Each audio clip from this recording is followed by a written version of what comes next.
Have you spoken to Paula Scanlon?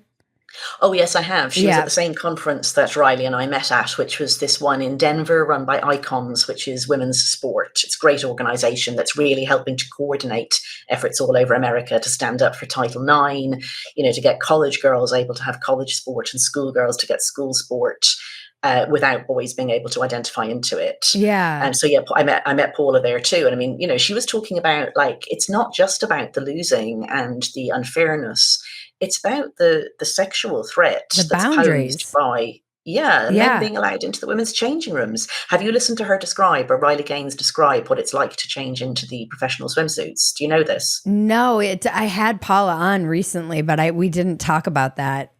Okay, well, I didn't know this until they talked about this at this conference. So, when you're a competitive swimmer, you wear these extremely tight, very rigid swimsuits that are really hard to get on and off. And you have to strip naked, and there's no possibility of holding a towel around you. And you kind of bounce yourself into them over several Yeah. minutes. Yeah. And so, if you are at a meet, a swimming competition, you might have several competitions during the day. Say you have two or three, and you'll do a warm-up swim for every one of those, and you don't wear your competition swimsuit for that. You wear like a less elaborate, stiff one. So you strip completely naked, you put on your warm-up swimsuit, you go out, you do your warm-up, you come away, strip completely naked again, and then you wriggle yourself into this swimsuit. You go, you do your competition, you yank yourself out of it again, and then you do it all again, possibly twice more in the same day. Mm-hmm. And there's maybe 100, 150 women in this big open space. Everybody's doing the same. And there's this bloke, with his cock out, Oh, God. doing the same. Yeah.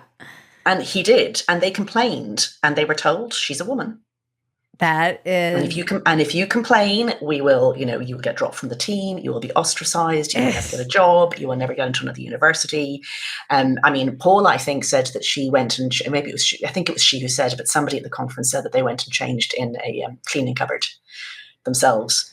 But it's her changing room. It's not for the men. Yeah. It's for the women. Yeah. One of the things that really struck me, and I haven't connected, it was something I didn't even consider, but Paula talked about it when she was on our podcast, how they kept thinking the adults would step in. They had heard that this person, Yes. Leah Thomas, and they kept thinking that somebody, like, they were like, this can't, it won't actually happen.